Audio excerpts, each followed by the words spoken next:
Correcto. Bueno, ahí estoy grabando. Este, bueno, voy a empezar. Me gustó lo de la vez pasada de empezar con un breve textito. Así que preparé otro. Este texto también es provocador y tiene la intención de deshacer algunas categorías que estaban un poco separadas entre sí y empezar a pensar sistémicamente algunas cuestiones. Pensar sistémicamente es encontrar los patrones y las similitudes entre cosas diferentes y también a veces encontrar las diferencias entre cosas que aparentemente son similares. Este textito se llama Paz en la Granja, en alusión a- al libro de Orwell de Rebelión en la Granja. Bueno, dice así: un emprendedor anarcocapitalista estaba cansado del gobierno de su país. Había en el poder un líder autoritario y severo, tremendamente corrupto. Pero él era un visionario y tenía un plan. Decidió poner una startup y comenzó su labor dedicándose fervorosamente al armado de la marca. Durante el proceso de branding, decidió basar su identidad visual en el uso de colores llamativos. A partir de la experiencia victoriosa que habían tenido los arcos dorados sobre el fondo rojo en McDonald's, reprodujo el coloreo grana y oro en su propio logo, modificando apenas algunos detalles en el tono y en la forma. En un principio, no contaba con el capital suficiente como para poder pagar salarios a todos los empleados de su incipiente empresa, pero estaba seguro de que podía triunfar. A los potenciales integrantes les ofrecía participar por regalías a futuro. Una vez que la empresa generara ganancias, cobrarían salarios no solo más altos que en sus empleos anteriores, sino también significativamente más elevados que la media de cualquier país en su región. Muchísimas personas aceptaban convencidas su propuesta. Eventualmente la empresa no solo triunfó, se posicionó como la más exitosa de su territorio. Poseía ramas industriales enteras, campos y recursos naturales. Tenía hoteles en playas paradisíacas. Sin exagerar, muy pronto llegó a poseer el país entero. Se encargó de que el Estado dejara de ponerle palos en la rueda y se alió airoso. No había pútrido intervencionista que pudiera arruinarle el negocio. El Estado había prácticamente desaparecido. La seguridad pasó a ser privada y perteneciente a su propia compañía. Respecto de sus empleados, cumplió las promesas con creces. No solo triplicó sus salarios, ofreció un sinfín de cursos de capacitación gratuitamente. Uno de los primeros, y de notoriedad internacional, fue el de lectoescritura, que disminuyó el analfabetismo en su país de la mitad a cero. Como adicional, ofrecía beneficios agregados de salud y educación a todos sus empleados, de una calidad que se encontraba entre las mejores del continente. Por supuesto que generaba trabajo. Es más, generaba casi todo el trabajo en su nación. Como empresario consciente y socialmente responsable, y con la espalda económica que tenía después de haberse librado de las presiones fiscales que implicaba la existencia del Estado, ofrecía empleo a absolutamente cualquier persona que se lo pidiese. El caso fue excepcional. Una vez más, se evidenciaban las bondades del liberalismo, del laissez-faire. La empresa se llamaba Cuba y el empresario Fidel. Esa breve introducción tiene por objetivo presentar cierta analogía entre el concepto de empresa, el concepto de sistema económico, el concepto de Estado y algunas cosas que vamos a entrar en detalle a continuación. Pero fíjense, imaginen que agarramos a Cuba y la desmembramos, y ponemos algunos de los hoteles que están hoy en las playas del norte de Cuba, en Cancún. Agarramos algunos, no sé, de los ingenios azucareros y los ponemos en Tucumán. Agarramos toda la isla y la distribuimos en distintos pedacitos de distintos lugares.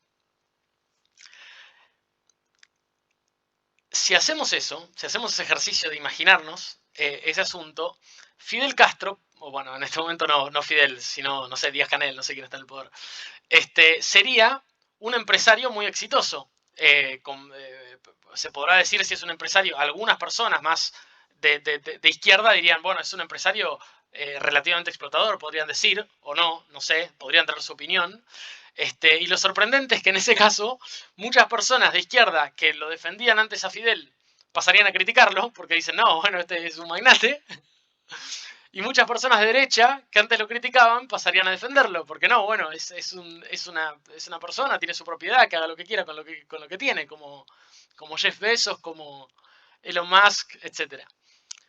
Es un poco esa idea, después vamos a ir profundizando a través del curso exactamente en cuáles son los paralelismos de los cuales vamos a hablar, pero es un poco, no sé, decidí ir agarrando distintos fragmentitos de este libro Cordura 2100, que es el que les mencionaba la vez pasada, que es un inédito con todas reflexiones así medio ficticias para pensar estas cosas. Pero bueno, sin más preámbulo, voy a comenzar a presentar la presentación. Bien. Ahí se está... Ahí se ve. ¿Se ve? Bien. Bueno. Esta es la segunda clase del curso de las redes y el poder, y en esta clase vamos a ver cómo la economía política es hija del modelado de sistemas. Bueno, tengo malas animaciones, me parece. Pero habíamos visto el plan del curso la vez pasada. En la primera clase hicimos algunas redefiniciones de algunos términos para mostrar cómo la informática redefine a la economía política. Esta vez vamos a ver cómo la economía política, es decir, cómo las dos grandes posiciones de la economía política, a saber, el liberalismo y el materialismo dialéctico, son hijas del modelado de sistemas que existía en su tiempo, es decir, de cómo se modelaban o qué herramientas de modelado existían cuando ellas trabajaron. Y esta es la última clase introductoria, porque ya la próxima clase vamos a ver la nueva teoría, el nuevo marco teórico que explica cómo funciona el capital. Y para que en la clase posterior a esa, que es la clase 4, vamos a ver cómo ese nuevo marco teórico permite comprender con una claridad sin precedentes a toda la historia de los sistemas económicos, desde el principio de los tiempos. Pero bueno, de vuelta tengo un problema.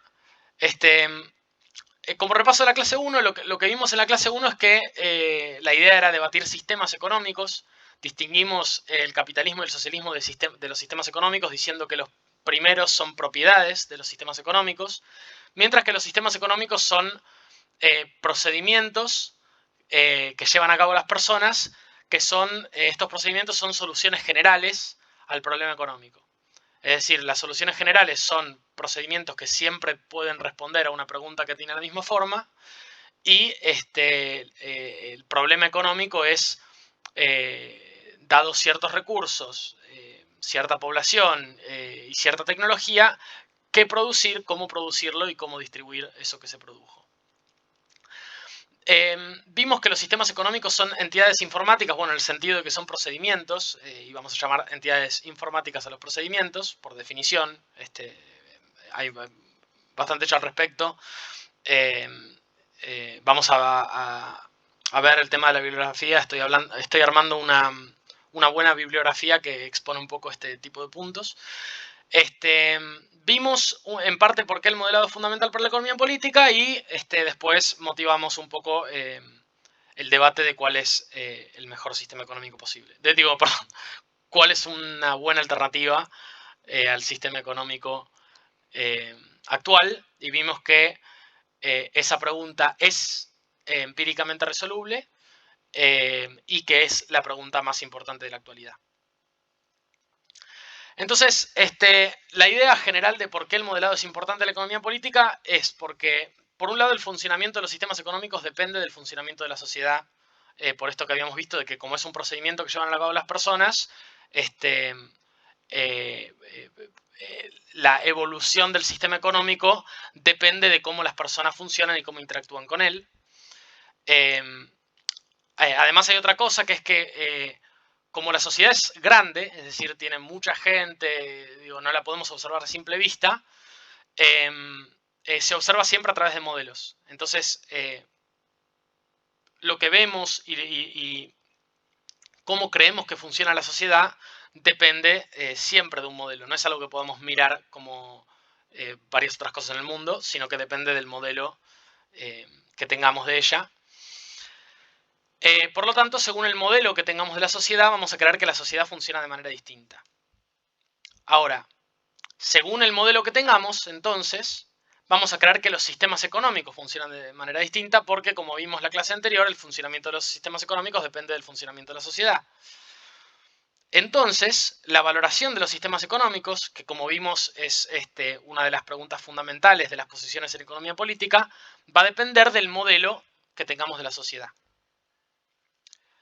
Entonces, esto hace que los modelos que nosotros tengamos sobre cómo funciona la sociedad van a condicionar muchísimo la posición que tengamos en economía política y, en consecuencia, qué tan bueno digamos que es cada sistema económico. Es decir, a partir de un modelo de cómo funciona la sociedad, vamos a decir que el capitalismo o que el sistema de mercado está bueno, y a partir de otro modelo vamos a decir que no está bueno. Y a partir de cierto modelo vamos a decir que el sistema soviético es bueno, y a partir de otro modelo vamos a decir que no es tan bueno.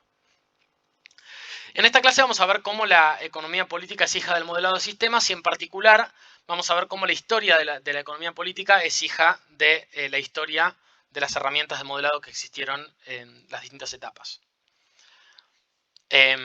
Vamos a tener una introducción en que vamos a ver cómo la ideología se inmiscuye, se abalanza en el acto de modelar cuando los modelos son demasiado simples, o sea, cuando la capacidad de modelado no se adecua a la complejidad de los problemas. Vamos a ver brevemente algunos errores de modelado del liberalismo y el materialismo dialéctico, porque esto lo vamos a ver en profundidad en otras clases. Vamos a ver que la intención humana es el epiciclo de los paradigmas anteriores, en el sentido de que es un poco una explicación ad hoc que se dispone frente a los grandes errores de modelado que tienen las teorías. Vamos a ver qué significa esto.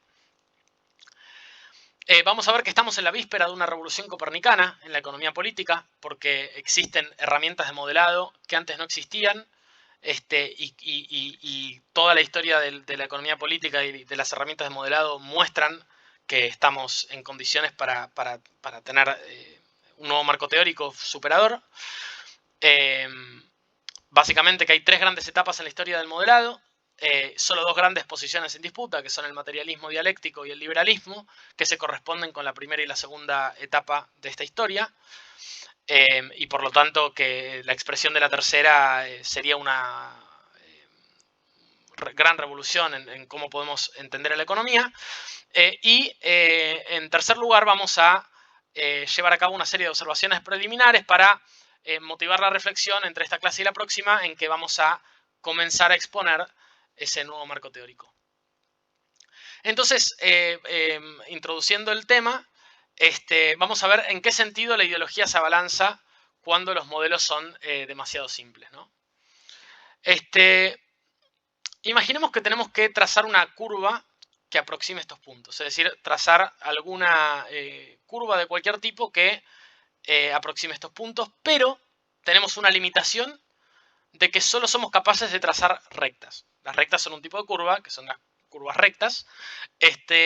Y bueno, ahí tenemos una pregunta de qué opciones tenemos, ¿no? O sea, solo podemos trazar una recta y queremos aproximar los puntos que tenemos acá. Bueno, cuando nos sucede esto, cuando nuestro modelo es demasiado simple para aquello que queremos modelar, estamos obligados a elegir dónde ser precisos y dónde errar. Vemos en este modelo en el medio, digo, si nosotros trazamos esta línea, que es la que más o menos en promedio se acerca mejor a los puntos, en algunos sentidos de aproximación, esto en ningún lugar de esa recta es precisa sobre los puntos. Entonces es un modelo que en general es poco predictivo, como vemos, ¿no? Entonces tenemos estas dos opciones, la opción de la izquierda y la opción de la derecha. Nosotros tenemos una recta y tenemos estos puntos y decimos, bueno, solo tengo una recta. Implícitamente, cuando yo tengo un modelo que es demasiado simple para mi sistema, lo que termino haciendo es elijo dónde ser más preciso, es decir, qué partes de la realidad ser más predictivo y en qué partes de la realidad cometer errores de modelado.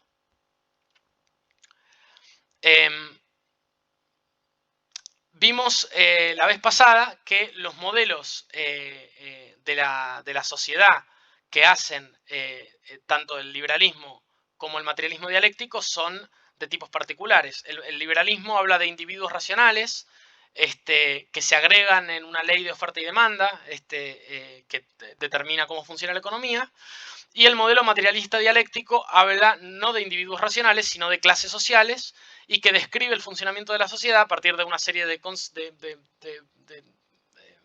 propuestas que son la teoría del valor-trabajo, la determinación de la estructura y la superestructura, que dan lugar a una conciencia de clase, que sería esta idea de que bueno, todos los obreros se sienten de la clase obrera y eventualmente trabajan en conjunto para hacer la revolución. Y una vez que la logran, llevan a cabo el socialismo de manera razonable. Vimos que hay desacuerdos en economía política que son empíricamente resolubles. Ahora, cuando los modelos alcanzan la complejidad de los sistemas, no tenemos una obligación de elegir dónde y cómo errar. Cuando hablamos de sistemas complejos, este ajuste es difícil de alcanzar porque ahí los modelos tienen que ser complejos y buenos. Pero si nosotros nos remitimos a sistemas simples, como, no sé, por ejemplo, cómo funciona la física newtoniana, o sea, qué trayectoria va a tener una pelota si yo la tiro, no sé, si yo la tiro a tal velocidad, y ahí no hay mucha ideología, porque digo, como nuestra capacidad de modelar ese sistema se adecua perfecto, se adecua muy bien a cómo va cómo va a ser la trayectoria de esa pelota, no hay mucha ideología. Fíjense que la mayoría de las discusiones ideológicas sobre cuestiones empíricas pasan por sistemas complejos, por cuestiones en medicina, por cuestiones en economía, en psicología, etcétera. Los sistemas que son modelables con mucha capacidad predictiva, no hay tantas discusiones ideológicas. En la física cuántica no hay tantas discusiones ideológicas, en la relatividad no hay tantas discusiones ideológicas. Las discusiones ideológicas sobre los modelos se suelen dar cuando tenemos que tomar esa decisión de dónde ser precisos y dónde errar. Ahora, el modelo neoclásico yerra en ciertos puntos. ¿En qué puntos yerra? En que no predice una tendencia sistémica del poder a concentrarse en el mercado. Tenemos acá una cifra que muestra cómo el 1% más rico acumuló casi 20 veces más riqueza que el 50% más pobre en los últimos años. Y que para el año pasado las 10 personas más ricas tenían más que casi la mitad del planeta. Es decir, estos son una serie de cosas que uno podría decir, bueno, acá parece haber una tendencia sistemática del poder a concentrarse en el mercado, pero que el modelo de oferta y demanda no puede predecir, no puede observar. Y el modelo macroscópico, el modelo de oferta y demanda, tampoco predice la tendencia a la destrucción ambiental. Vamos a ver que en clases posteriores hay algunas explicaciones desde la economía tradicional que se enseña en las universidades, de por qué hay una tendencia a la destrucción ambiental, pero que dentro del modelo de los individuos racionales y la competencia perfecta y todo eso, no hay una explicación respecto de eso. Entonces, todo eso forma parte de donde el modelo elige, entre comillas, porque digo, no es intencional, pero donde elige errar. Y el modelo materialista y dialéctico, de la misma manera, no predice una tendencia sistémica del sistema soviético a ser autoritario. Cuando, como podemos ver a través de la historia, toda vez que el sistema soviético se implementó a gran escala, el Soviet central ejerció autoritarismo sobre el resto. De algún tipo. Vemos los ejemplos de Cuba, de Vietnam, de Corea, de la Unión Soviética, de todos los países de la esfera de influencia de la Unión Soviética. Siempre que duró más de un lustro un sistema soviético de gran escala tendió al autoritarismo.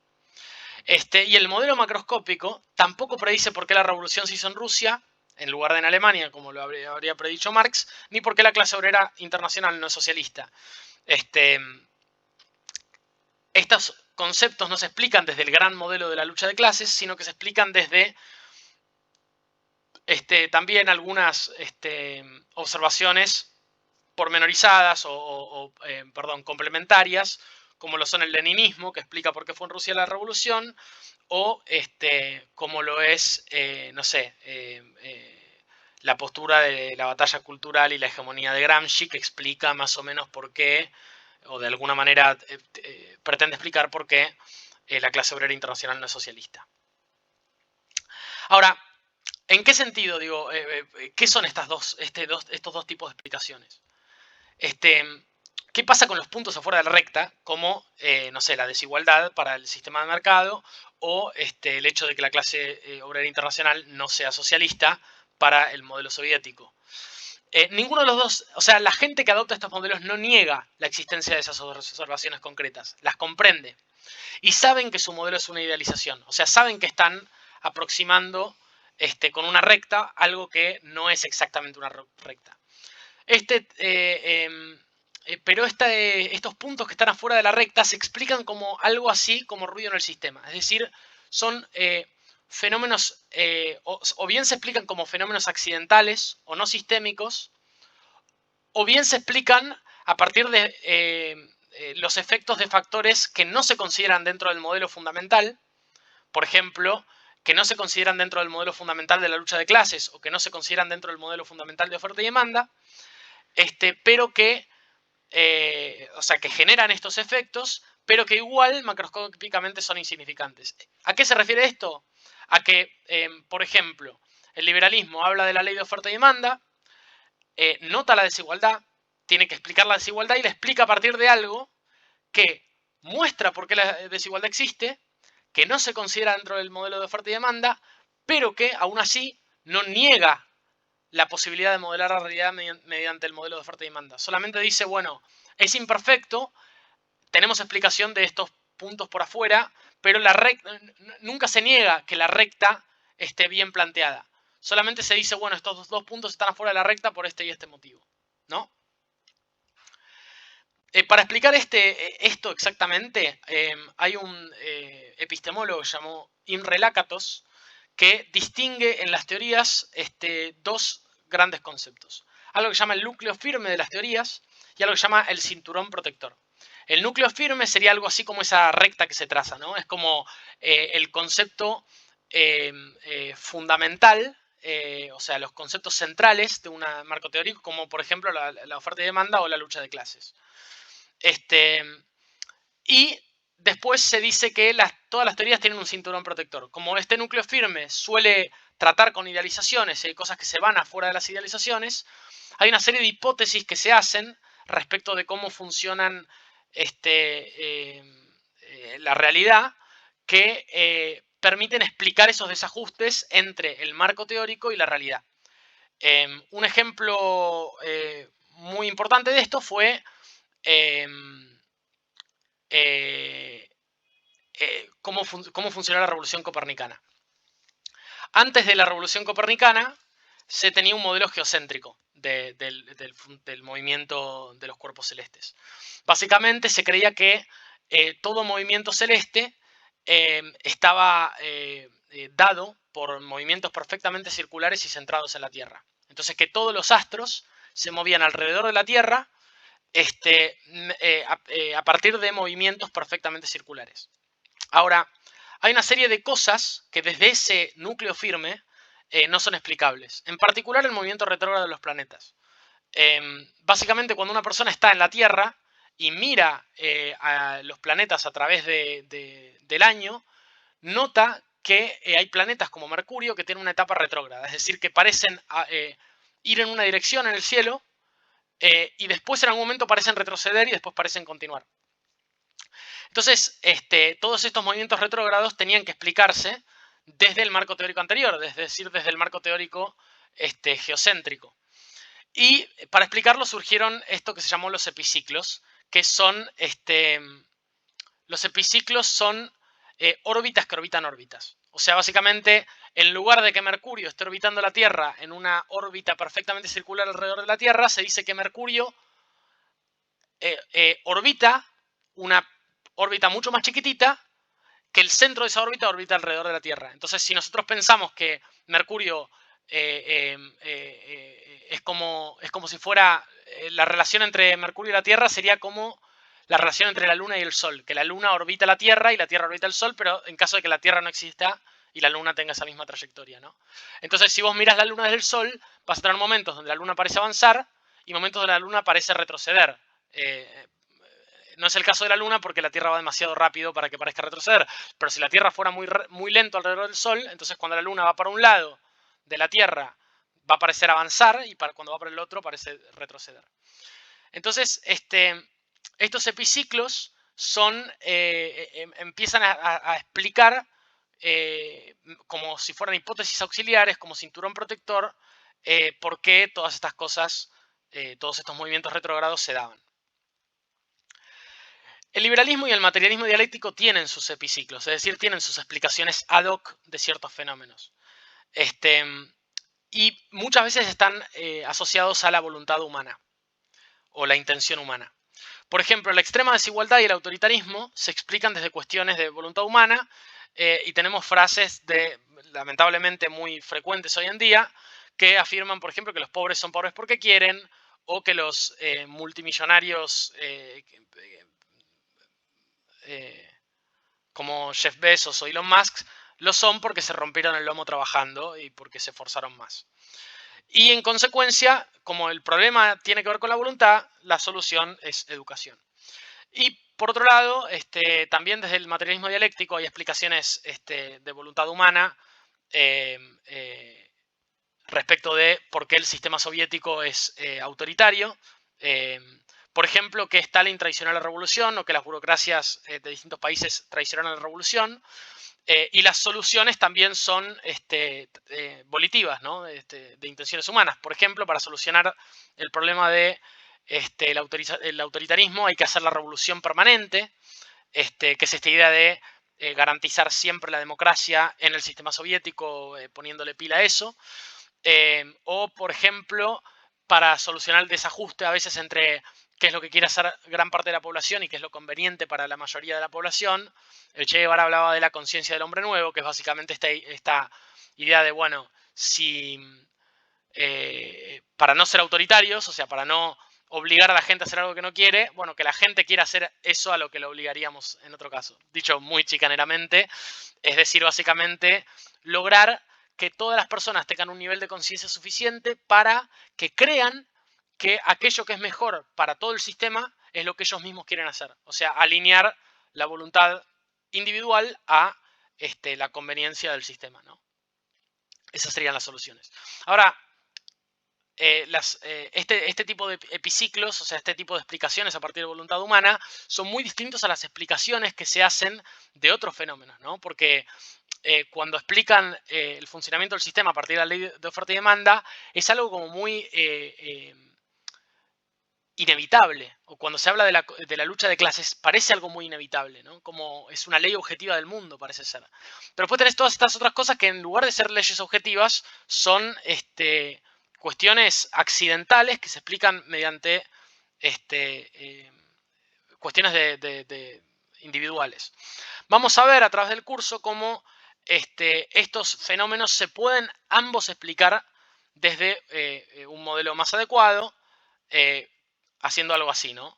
Que permite explicar todos estos problemas como problemas sistémicos realmente, ¿no? Porque cuando uno tiene una descripción accidental de algo que se da absolutamente todo el tiempo, es decir, que siempre hay pobres y siempre hay ricos y la diferencia entre pobres y ricos es cada vez más grande, o bien que siempre en el mercado, o bien que siempre en el sistema soviético hubo autoritarismo, bueno, ya uno dice, necesitamos una explicación sistémica, ¿no? No una explicación de voluntad humana. Aparte de otra cuestión con la voluntad humana, que es que es un mal diagnóstico porque, para empezar, porque es implausible, digo, si algo es sistémico, la probabilidad de que siempre la voluntad humana se haya alineado en todos los casos es probabilísticamente, es improbable. Entonces eso nos dice, bueno, necesitamos una explicación más sistémica que dependiente de qué es lo que quiso o no hacer una persona. Pero por otro lado, porque no tenemos una solución. Es decir, la solución a los problemas de los sistemas económicos es una solución que requiere cambiar la voluntad humana a gran escala, que es algo que es imposible. Vamos a entrar en detalle en esto en próximas clases. Hoy vamos a ver en qué sentido el liberalismo y el materialismo dialéctico solo permiten ver líneas rectas a partir de los ejemplos que vimos recién. Y vamos a entrar en detalle en los problemas de los dos sistemas en las próximas clases del curso. Ahora vamos a ver en qué sentido la historia de la economía política es hija de la historia del modelado. Algunas cuestiones centrales. Básicamente, los modelos de cómo funciona la sociedad repercuten sobre las posiciones en economía política. Este es algo que vimos en la clase pasada. Las líneas rectas, entre comillas, que se podrían trazar fueron cambiando a través de la historia. Es decir, a través de la historia se podían ir haciendo distintos modelos con distintos niveles de precisión o de distintos tipos de cómo era la sociedad. Y por lo tanto, las líneas rectas que se pudieron trazar a través de la historia dieron lugar a las dos grandes posiciones en economía política. Esto es lo que vamos a ver en esta clase. Y también vamos a ver que estamos en condiciones de hacer una revolución copernicana. Es decir, vamos a ver que tenemos nuevas herramientas de análisis que nos permiten tener un planteo completamente superador de cómo funciona la economía y la sociedad. Entonces, primero vemos vamos a ver a través de esta clase esta breve tablita, ¿no? Hay tres tipos de modelos distintos. Los modelos simples, los modelos de complejidad desorganizada y los modelos de complejidad organizada. Es una distinción hecha en los años 40, cuando se empezaba a hablar de teoría de modelado a partir de un epistemólogo que se llama Weber, con W. Y estos modelos se caracterizan por el tipo de sistemas que representan, o la ontología de los sistemas que representan. Los modelos simples tienen interacciones que son interacciones lineales o principalmente de dos partes, o sea, interacciones de dos partes en interacción compleja. Están los modelos de complejidad desorganizada, que son de infinitas partes independientes, todas esas partes, como por ejemplo los gases, ¿no? Los gases tienen muchas partículas, entonces se habla como si fueran infinitas, y se habla de que entonces complejidad porque son muchas partes, pero desorganizada porque en un gas las partículas no forman estructuras. Mientras que la complejidad organizada tiene muchas partes y son interdependientes. Es decir, pueden formar también estructuras. Son partes heterogéneas, son partes que se pueden adaptar, como por ejemplo un ecosistema, la sociedad, como por ejemplo una célula. El comportamiento de estos sistemas es complejo. Mientras que, no sé, tenemos sistemas simples como el sistema de tirar una pelota al aire, digo, eso genera una parábola, es un sistema simple, muy fácil de describir bien. Y los sistemas de complejidad desorganizada son, por ejemplo, los gases, ¿no?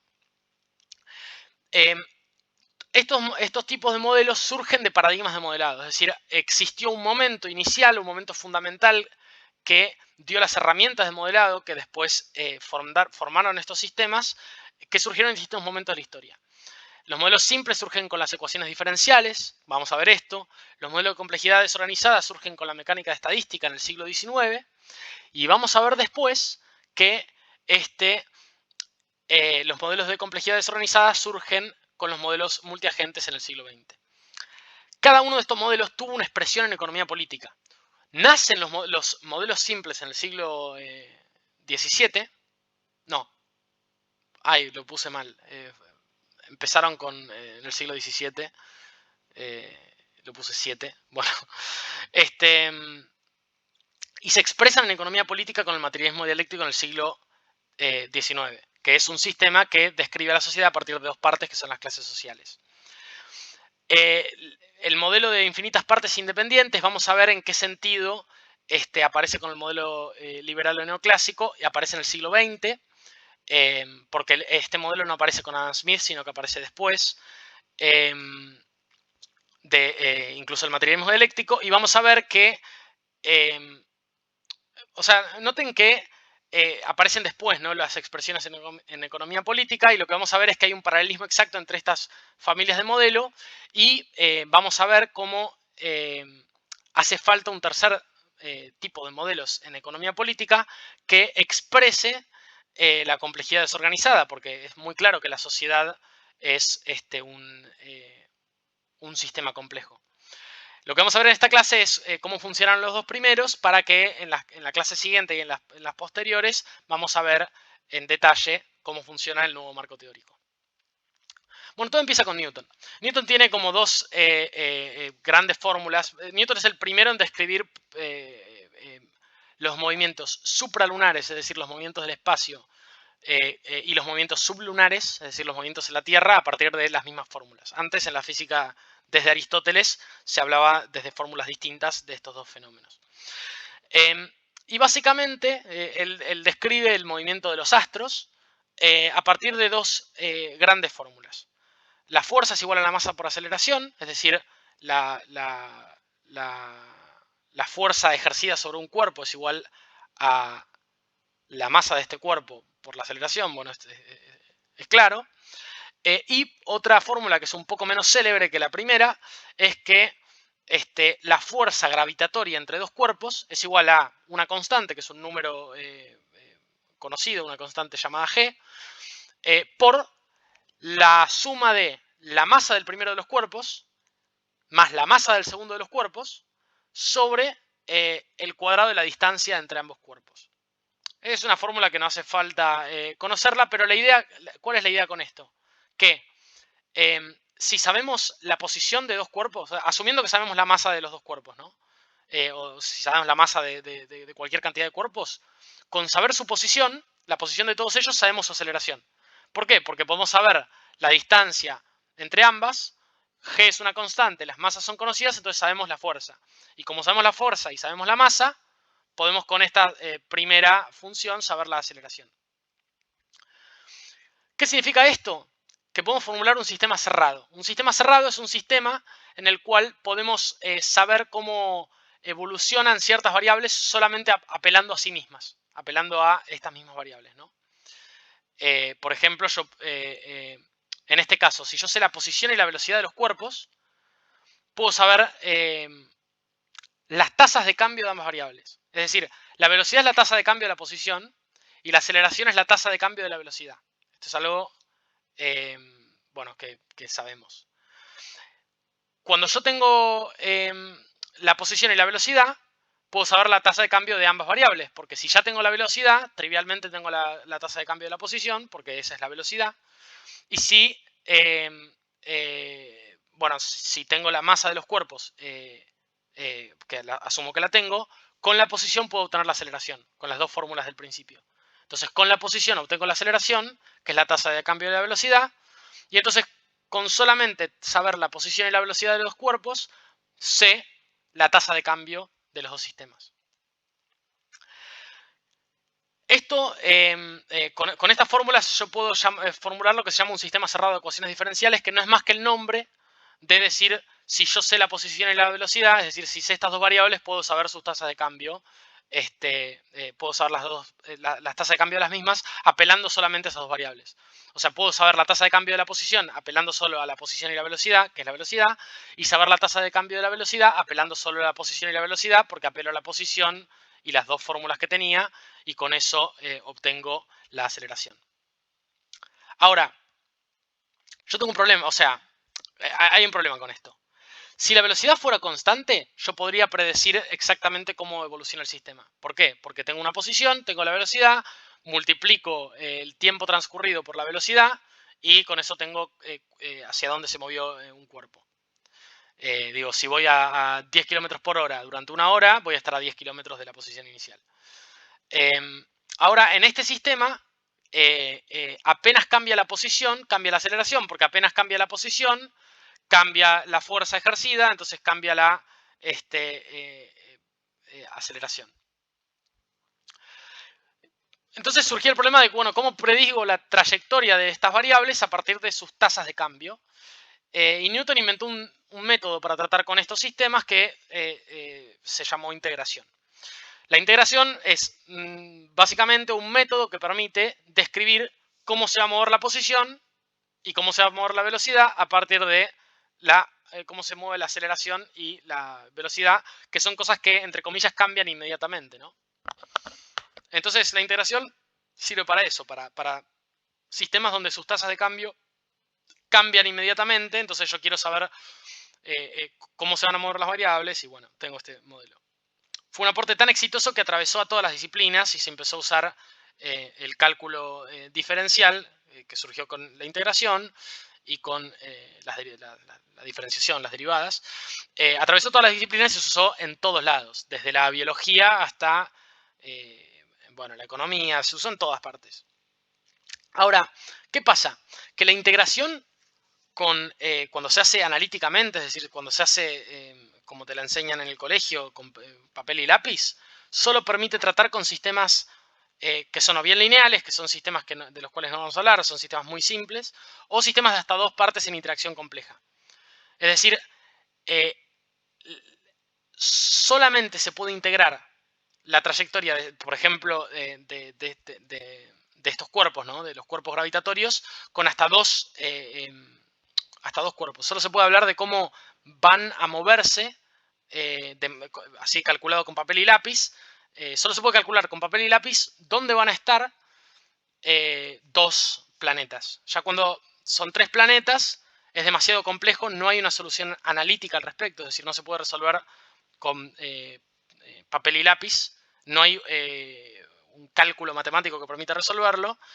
Y bueno, siempre se habla del problema de los tres cuerpos en física, es por esto, ¿no? Porque no se puede entender la trayectoria de más de dos cuerpos en interacción constante. ¿Qué es el materialismo dialéctico? Es un modelo. Entonces, cuando surgió este método de modelado, que fue tan exitoso en todas las disciplinas empezaron a tratar de enganchar cuáles son las dos partes principales en interacción compleja que determinaban eso. Entonces, de ahí viene, bueno, el modelo de presa-depredador en ecología, una serie de modelos en todas partes que querían entender a los sistemas de esta manera. Y el materialismo dialéctico es un modelo de dos partes en interacción y forma parte de este ethos de modelado, ¿no? Decir, bueno, tengo dos partes en interacción interdependiente, compleja, pero son dos partes. Digo, la puedo seguir analíticamente y la puedo seguir mentalmente. El materialismo, este tipo de sistemas, que son los sistemas simples, el materialismo dialéctico surge en el siglo XIX cuando primaba este tipo de modelos. A fines del siglo XIX, después de que escribiera Marx, nace otro tipo de modelos que son los modelos de complejidad desorganizada. Y nacen con una disciplina que se llama la mecánica estadística, de la cual es hijo el modelo neoclásico, que es el modelo de oferta y demanda que se ve en las universidades de economía. La mecánica estadística es fruto de la ley de grandes números y un giro conceptual. Vamos a ver qué son ambas cosas, ¿no? La ley de grandes números es una ley estadística que te permite cancelar, entre comillas, la incertidumbre de las partes a la hora de predecir fenómenos macroscópicos. Veamos un ejemplo. Si yo tiro dos monedas al aire y quiero predecir cuántas de esas monedas van a salir cara, bueno, tiro dos veces al aire. Hay cuatro opciones, ¿no?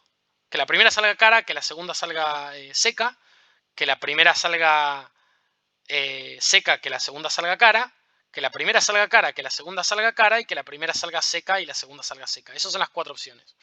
De estas cuatro opciones, si yo quiero pensar cuántas de estas monedas van a salir cara, cuál es la probabilidad de esto, bueno, en dos de esos cuatro casos hay una que sale cara y una que sale seca. Y en uno de cada uno de los otros salen 0 caras y 2 caras, respectivamente. Entonces, lo que tenemos es que es más probable que salga la mitad cara. Pero hay una amplitud muy grande en esto, ¿no? Si nosotros tiramos 1000 monedas, tenemos acá la distribución de probabilidad de este lado. Es casi imposible que se aleje mucho de la mitad, de exactamente la mitad de las monedas, la cantidad que sale cara. O sea, básicamente, cuando nosotros tiramos 10.000, 100.000 monedas o infinitas monedas, eso crea incertidumbre de la parte, que es decir, no sabes, tenés máxima incertidumbre porque mitad probabilidad de salir cara, mitad de probabilidad de salir seca. En el fenómeno, en el sistema macroscópico, estás casi que 100% seguro de que exactamente la mitad van a salir cara. Eso es un poco el concepto detrás de la ley de grandes números, ¿no?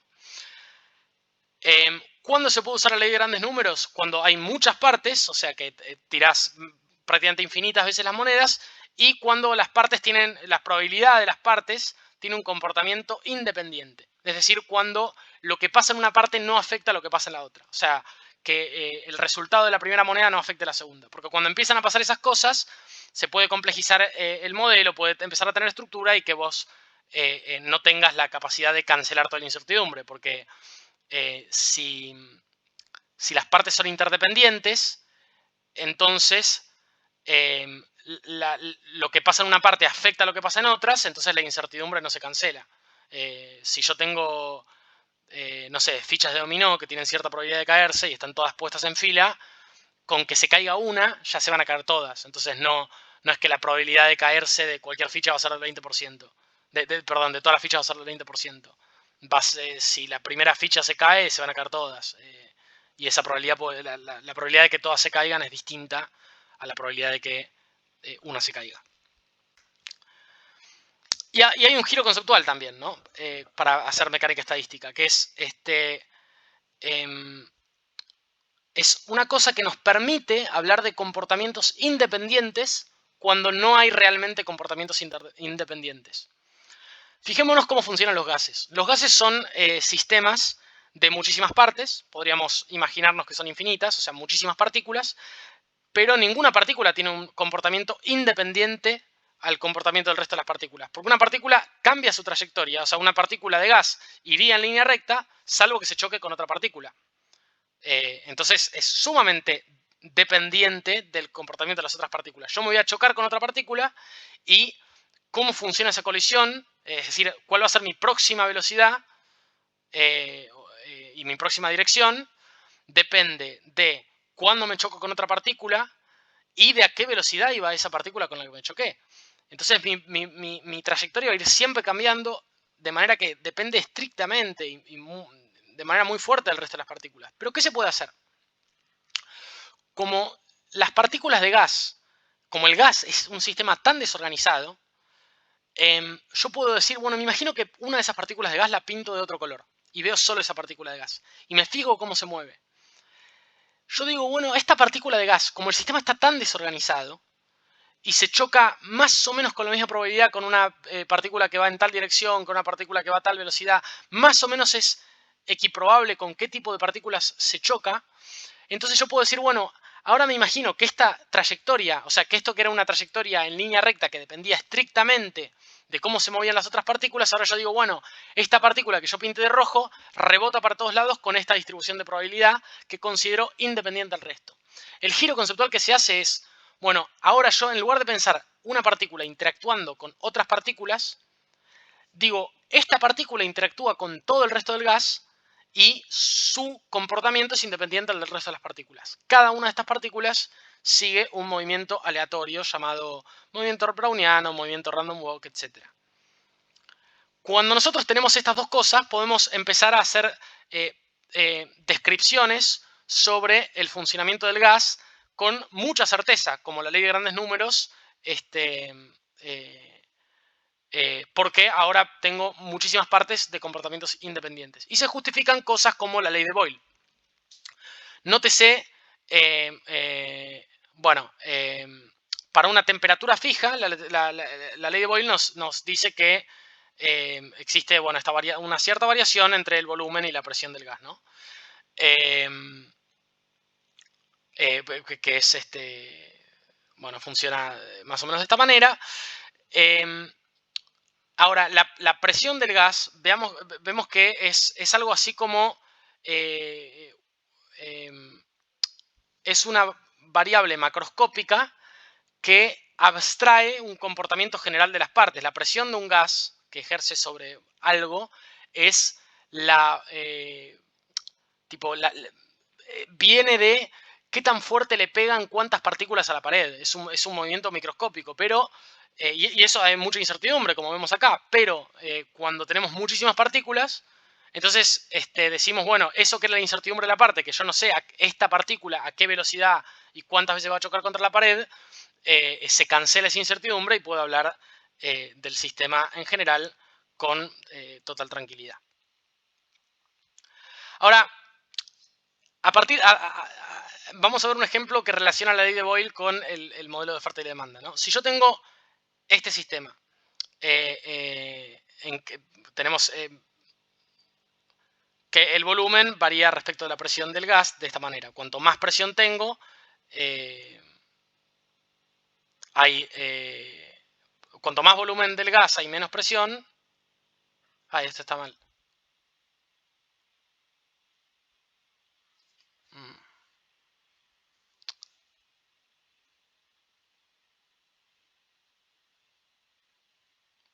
Claro, no, perdón. Cuanto menos presión se ejerce sobre el gas tiene más volumen. Y cuanto más presión se ejerce sobre el gas adquiere menos volumen.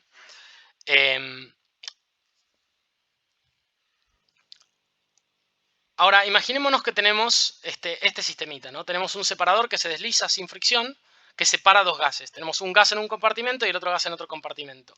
Y describimos la posición del separador a partir de la distancia que tiene con el extremo izquierdo. Entonces acá está en la mitad, ¿no? Ponerle 5 centímetros de posición. Tenemos el gas 1 y el gas 2. Y si nosotros pensamos el volumen de cada gas, o sea, el volumen que va a tener cada gas en este sistema es proporcional a la posición de ese separador, porque cuanto más a la izquierda está, más se reduce el volumen del gas 1 y cuanto más a la derecha está, más se reduce el volumen del gas 2. Entonces podemos pensar el funcionamiento de este sistema, es decir, qué determina la posición del separador, directamente como un sistema en que tenemos dos leyes de Boyle, ¿no? O sea, una que describe el lado izquierdo y otra que describe el lado derecho.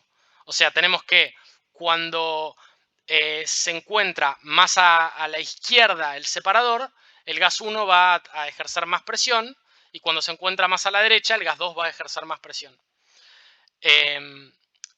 Y entonces diremos que, bueno, trazamos estas dos líneas que son una ley de Boyle y otra ley de Boyle invertida, porque sería como básicamente la inversa, porque el volumen del gas 2 es el inverso de la posición, porque la venimos contando de un solo lado, y estos dos gases llegarían a un punto de equilibrio. Nótese que el dibujo de esto es exactamente el mismo que el dibujo de la ley de oferta y demanda. Y si ahora imaginamos que cambia la temperatura de alguno de los gases, o sea que el gas 1 adquiere más temperatura, esto va a afectar positivamente a cómo varía, o sea, ahora la curva se va a mover para la derecha, porque ahora con mayor temperatura va a haber mayor presión en la misma posición, el punto de equilibrio se va a mover a la derecha. Este dibujito de cómo funciona este sistemita, la idea es que muestra, esto es exactamente la misma explicación que da el liberalismo de cómo funciona el ajuste de precios. Describen a la economía como si fuera un gas, ¿no? Ahora, notemos que esto estamos viendo como un sistema que evidentemente no funciona como un gas, que es la economía y la sociedad, modelada como un gas, y un sistema que evidentemente no son solo dos partes, que tiene mucho más complejidad y mucho más heterogeneidad, se modela desde dos clases. Y esos dos formas de modelar son exactamente hijas de dos formas de pensar el mundo que surgieron antes de que se formularan estos modelos. En el siglo XX se empezó a poder modelar sistemas complejos de más partes, es decir, ya no de solamente dos partes. ¿Por qué? Porque este problema que tenía el sistema de Newton, que básicamente vos predecías la evolución del sistema, o sea, que la velocidad te cambiaba de inmediato, tipo vos decías, bueno, perdón, que si yo cambio la posición, inmediatamente me cambia la aceleración e inmediatamente me cambia la velocidad. Como con las computadoras se tiene la capacidad de hacer muchos cálculos muy rápido, se soluciona el problema con la integración numérica. Es decir, bueno, en lugar de hago de cuenta de que en lugar de pensarlo como cambios inmediatos, pienso en unidades muy chiquititas de tiempo. Entonces digo, bueno, me imagino que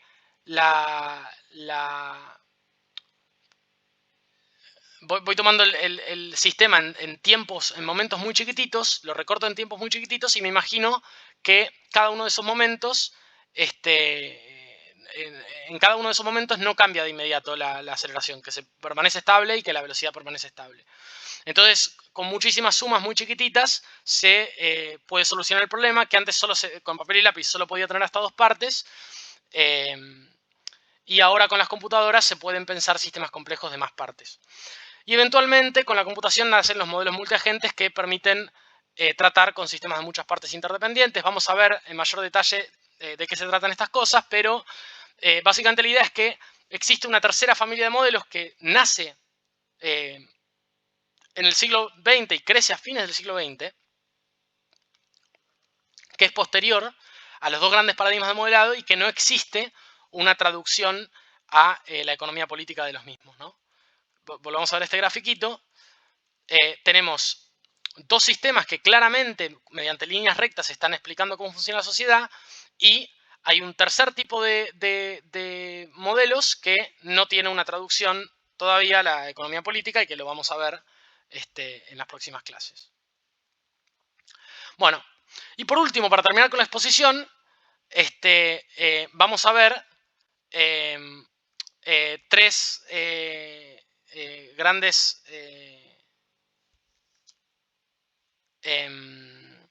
tres ejemplos, tres observaciones preliminares para reflexionar antes de la próxima clase, donde se expone realmente el nuevo marco teórico para pensar la realidad. La primera es las redes sociales, cómo funcionan las redes sociales, y una pregunta que es ¿por qué seguimos usando plataformas de Facebook, o sea, plataformas digitales de Facebook, si está demostrado, o sea, si salieron escándalos como los de Cambridge Analytica en que nos robaron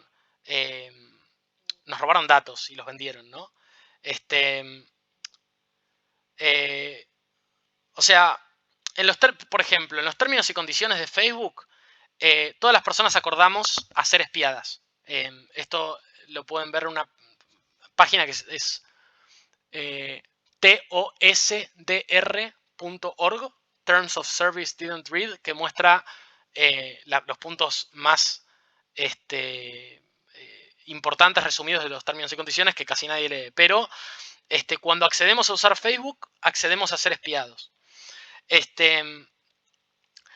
En 2022, para usar una cuenta de Facebook, acordamos que la empresa puede, entre muchas otras cosas, acceder a nuestro historial de navegación y a nuestros mensajes privados.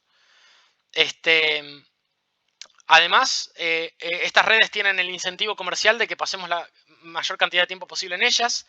Se ha dicho públicamente que es corriente la práctica de intentar gatillar circuitos de recompensa y generar prácticas adictivas en los usuarios, porque para las empresas esto es beneficioso. Y un ejemplo grande es que en 2014 Facebook llevó a cabo un experimento con las emociones de más de 700.000 personas, en que se mostraba contenido distinto a diversas personas para observar qué tan capaces eran de manipularlas a todas ellas, y concluyeron que eran muy capaces de manipular a las personas. Y sin embargo, las redes sociales de Facebook siguen siendo las más usadas. ¿Cómo puede ser? Digo, esto tiene que tener una explicación que no sea meramente la voluntad humana, que digamos, bueno, nos gusta más Facebook que otras, porque claramente si hubiera un sistema de competencia tranqui, no se darían estas cosas, ¿no? Son datos muy fuertes como para poder explicar por qué se puede seguir dando estas dinámicas. Y por qué seguimos usando estas redes y por qué yo, incluso diciendo esto, sigo usando WhatsApp, sigo usando Facebook, sigo usando Instagram.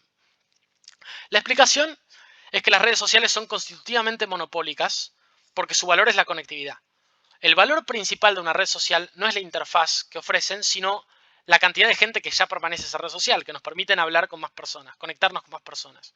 Cuando el valor principal es la conectividad, entonces las redes que más usuarios tienen prestan más conectividad, entonces casi todas las personas tienden a usarlas más, porque digo, bueno, tengo que decidir a qué red social meterme o qué red social usar. Bueno, ¿a cuál voy? A la que me ofrece más conectividad, a la que más gente está usando, y entonces voy a esa. Entonces la diferencia entre la red que más gente usa y las otras redes en términos de conectividad es cada vez mayor. Entonces más gente de redes sociales más chiquitas que capaz la prefería porque tenía un color más lindo, ahora dice, bueno, pero ahora que en mi red hay tan poca gente y en la otra está todo el mundo, me voy mejor a la que está todo el mundo. Y así empieza a crecer la que está todo el mundo, las otras se achican hasta que desaparecen las más chicas y todos usan la misma. Se llama efecto de red al efecto en que cuantas más personas se integran en una organización o algo, más valorable es esa plataforma. Cuando hay efectos de red, se dice que los sistemas son constitutivamente monopólicos. Ahora, cuando un sistema es constitutivamente monopólico, por ejemplo, Facebook, por ejemplo, Instagram tiene bastante monopolio, en este caso hay un oligopolio por distintos motivos, básicamente que es que no usamos solamente una plataforma, sino que podemos usar más de una, entonces usamos, además de Instagram, se puede usar TikTok, por ejemplo, además de WhatsApp se puede usar Telegram, pero todos siguen estando en Instagram y todos siguen estando en WhatsApp. La diferencia entre Facebook, por ejemplo, y una plataforma alternativa es tan grande en términos de conectividad que se tolera el robo de datos. O sea, si uno piensa qué tan valorable es una plataforma para uno, bueno, la diferencia en términos de conectividad entre Facebook y la segunda plataforma es tan abismal, tan abismal, que el robo de datos es un pormenor. También teniendo en cuenta que hoy en día, si uno no está en una de esas redes sociales, es mucho más difícil, por ejemplo, conseguir un trabajo.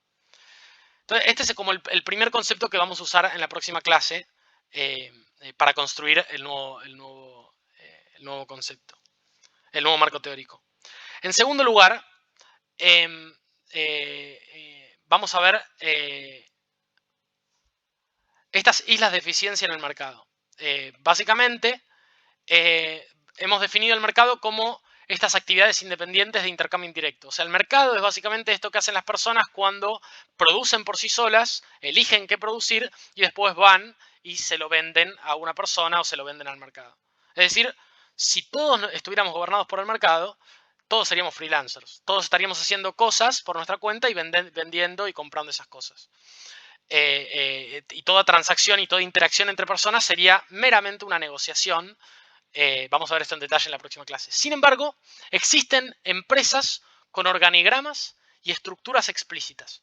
O sea, hay un montón de interacciones económicas entre personas que no forman parte de las interacciones del mercado, que no son negociaciones, que son un organigrama concreto, que son reuniones regulares, que son planes de contingencia que hacen las empresas. Hay una serie de decisiones explícitas de organización explícita dentro del mercado. Entonces, y por ese motivo, cuando desperdigamos Cuba en el mundo, podríamos imaginarnos que Fidel es un empresario, es un empresario más, que es dueño de los campos, dueño de las empresas y que por lo tanto tiene poder por sobre las personas que, no sé, están ahí. Además, estas organizaciones que existen, que son básicamente estas empresas, que son islas que al interior no funcionan mediante el mercado, es decir, mediante las negociaciones, sino a partir de decisiones organizacionales explícitas, son costosas, o sea, cuesta mantenerlas. Cuesta información, cuesta tiempo, cuesta esfuerzo tener todas esas reuniones diarias. Entonces solo se explica su existencia, solo se explica la existencia de estas islas desorganizativas si son más eficientes que la producción independiente. Si no, no existirían, porque si no fueran más eficientes y son costosas, mejor no hacerlas. Bueno, iba a leer un textito, pero ya estoy pasado de tiempo, así que lo voy a pasar por el Classroom. Pero quiero decir una cosa más. Veamos esto, ¿no? Cuando el modelo de mercado se basa en los gases ideales, notemos que los sistemas de complejidad desorganizada, o sea, los modelos de complejidad desorganizada, asumen que el sistema subyacente no tiene estructura. Porque para hacer esto, o sea, para tomar a cada parte como independiente, se está asumiendo que el sistema es desorganizado e incapaz de generar estructuras. Entonces, cuando el liberalismo no ve las desigualdades estructurales existentes en el sistema de mercado, que son algunas desigualdades que vimos al principio, que vamos a explicar después, pero que algunas observaciones vimos sobre cómo creció la desigualdad sistemáticamente en los últimos años, no se pueden ver porque el modelo liberal se construye asumiendo que no hay estructuras. Es decir, no ve estructuras de desigualdad porque se construye el modelo diciendo que no hay estructuras. No se puede aplicar el modelo de oferta y demanda y un modelo basado en la mecánica estadística si se asume que el sistema subyacente puede generar estructuras.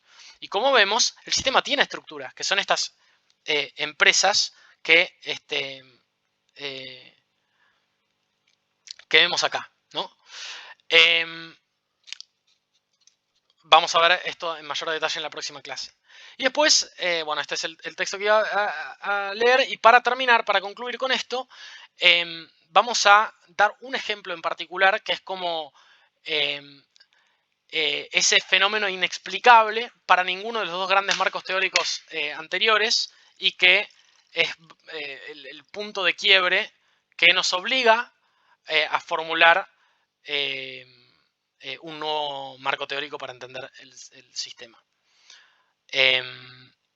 Y en particular, vamos a ver a partir de las próximas clases que la respuesta a esta pregunta es, como apela solo a sistemas de incentivos y como apela solo a cuestiones puramente generales y relacionales, no solo aplica a cómo funciona el sistema de mercado, sino que aplica a todos los sistemas económicos de la historia, que aplica a cómo se dieron las revoluciones y que permite entender la historia económica y sobre todo la historia del cambio de los sistemas económicos con una claridad que no existía antes y que permite entender el concepto de revolución de un modo que el marxismo no permitía y que el materialismo dialéctico no permitía y que toda la tradición hegeliana de dialéctica del amo y el esclavo, donde el de abajo se subleva y eso cambia los sistemas, no lo podía explicar.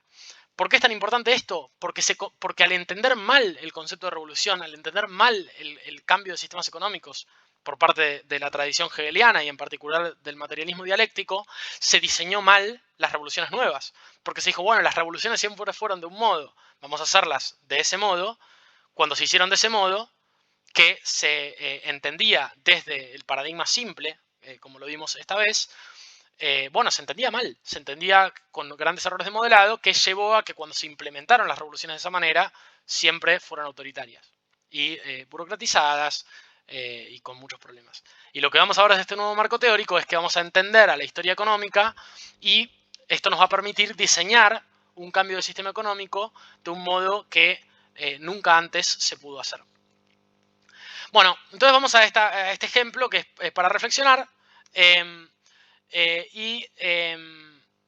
Básicamente, que en el sector de servicios hay empresas en que los trabajadores son dueños de los insumos y las máquinas utilizadas para la producción.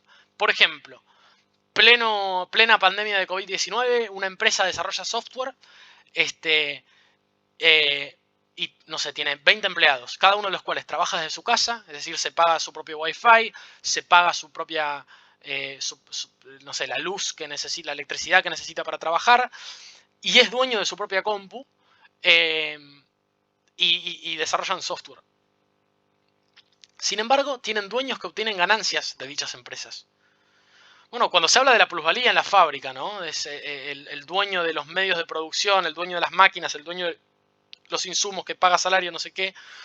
Bueno, ¿cómo funciona la plusvalía en estos casos? Cuando los trabajadores son dueños de los insumos y son dueños de las máquinas de producción.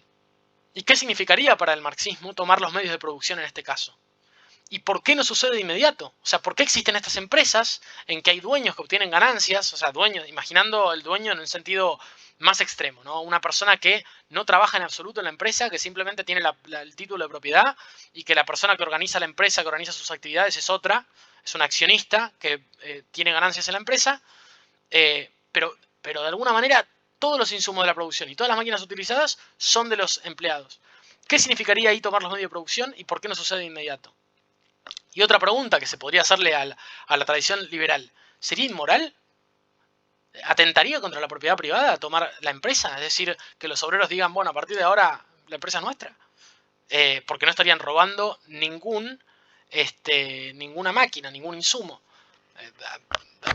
Hay respuestas posibles a esto, por ejemplo, bueno, la la propiedad intelectual de la marca, algunas cosas, pero vamos a ver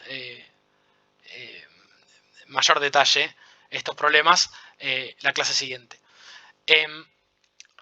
Bueno, esto es todo, o sea, este es el fin de la introducción a estos temas. Hoy fui un poco más tranqui en la exposición, también porque me estuve sintiendo un poco mal.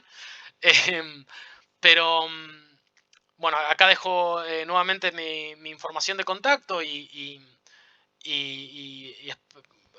recuerdo que este curso es gratuito y sugiero, si alguien considera que esto tiene algún valor, para poder llevar a cabo este curso que bueno, cuesta tiempo.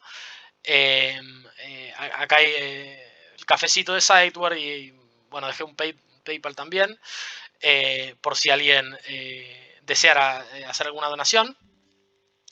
Y bueno, eso es toda la presentación de hoy. Básicamente, en resumen, la historia del modelado es... la historia de la economía política es la historia del modelado. Los dos grandes modelos de la historia solamente permitían trazar líneas rectas que eran de ciertos tipos en particular. Un sistema porque solamente podía haber modelos simples, entonces solo puede ver a la clase obrera como una entidad homogénea y a la clase burguesa como una entidad homogénea, y vamos a ver los problemas que trae esto en próximas clases. El modelo liberal solo permite ver a la sociedad como un sistema absolutamente desorganizado, desestructurado, y por lo tanto no puede ver tendencias estructurales como la concentración de poder. A partir del siglo XX empieza a existir una familia de modelos, que es la familia de modelos de sistemas complejos, en gran parte dada por el modelado computacional, que no entré mucho en detalle en eso, pero es el tercer gran capítulo de la historia del modelado, y eso hace nacer la sugerencia de, che, mirá, podemos tener un nuevo gran capítulo en la historia de la economía política.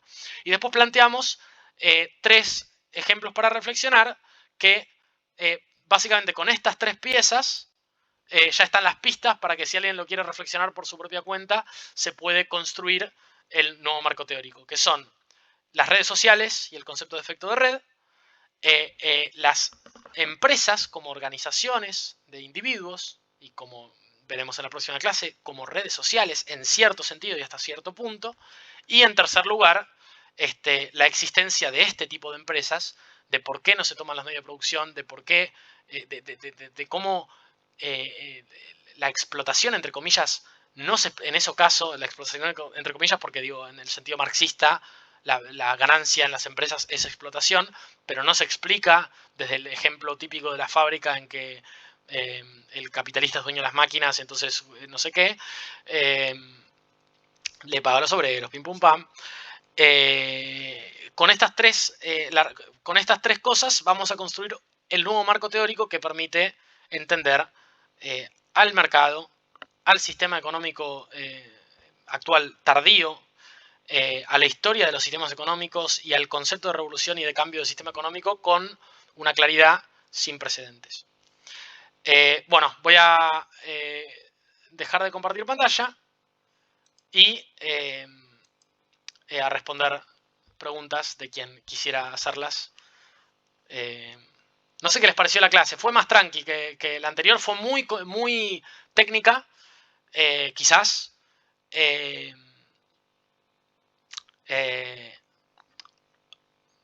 No sé si tienen preguntas sobre esto, no sé si qué les pareció. Nico, respecto de la bibliografía, estuve armando algunas cosas. Tengo muchas. Quiero armar algo muy simple que sea muy específico de los puntos introductorios, porque es tanto una recopilación de distintas fuentes que me está costando encontrar material introductorio. Pero lo estoy armando, eso respecto a la pregunta de la clase anterior.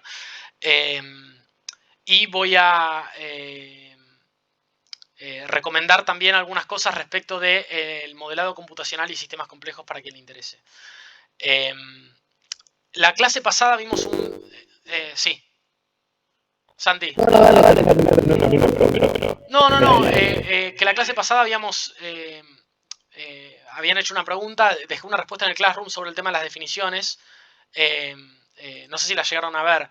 Jonathan en la mitad, que después no la respondimos, dijo, bueno, pero estás cambiando de tema. O sea, digo, yo lo que no lo dijo de esta manera, ¿no? Pero lo que dijo fue, yo entendía de otra manera el concepto de sistema económico. Entonces, cuando vos estás dando otra definición, estás cambiando de tema. Dejé una respuesta en el Google Classroom. Está escrita, no la voy a volver a tratar ahora. Pero recomiendo que usemos el Classroom y que, o sea, estaría muy bueno, sobre todo, claro, a las personas que están viendo esto de manera sincrónica, hagan preguntas en el Classroom, sobre todo porque hay muchas personas que están acá participando de este curso con las que esta teoría se viene desarrollando, digo, que venimos trabajando en grupos de trabajo de filosofía del futuro y de Sightware, y que también estaría bueno que se den discusiones y que reflexionemos en conjunto, es decir, que no sea solamente un ida y vuelta. Y creo que si empezamos a usar el Classroom y empezamos a comentar ahí, yo me voy a manejar, me va a servir a mí para escribir cosas piolas también, digo, responder preguntas, y espero que esté bueno para todas las personas participantes. Ahora sí, Santi, perdón. No, al principio hablaba de la energía que algo parece cuando lo preciso, ¿no? Sí, puse esa balanza para no decir que no hay ideología en ningún otro caso. Pero hay mucho más ideología cuando la capacidad de modelar es demasiado poco precisa, porque se elige dónde errar.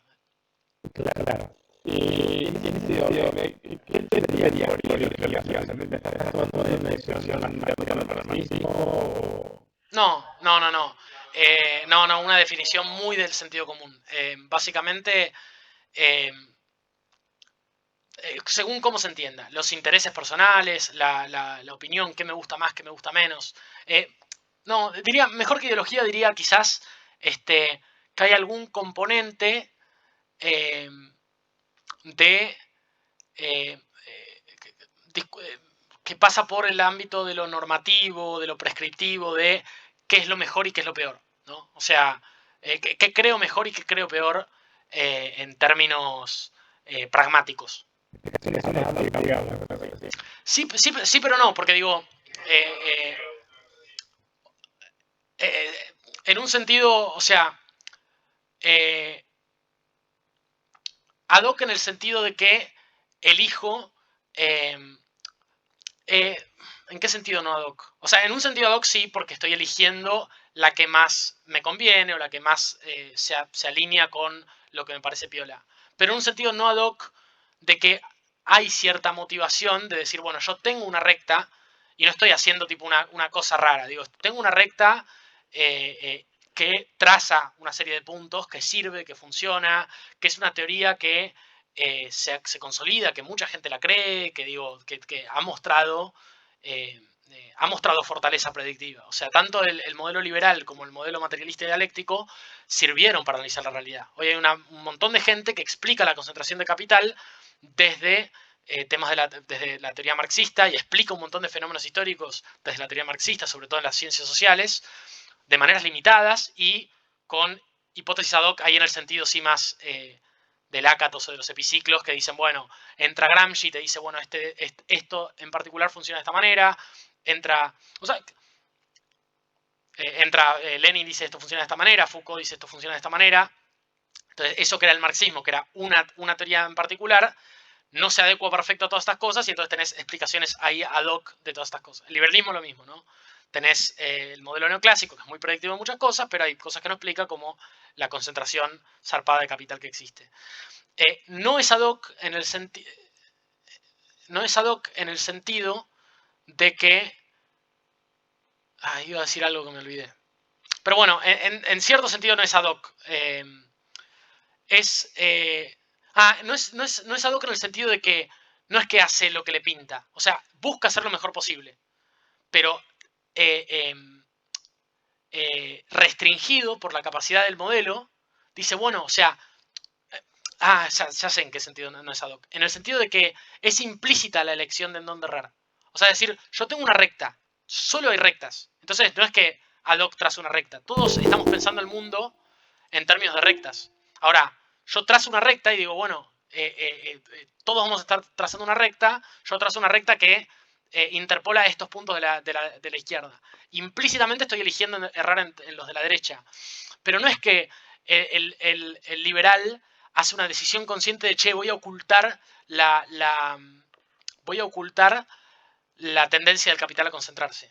Simplemente al entender al sistema de un modo que le permitía entender bien algunas cosas, como el ajuste de precios a principios del siglo XX, o cómo funcionan esos sistemas, se tenía que hacer con un modelo que impedía ver las estructuras y por lo tanto impedía ver las estructuras de poder.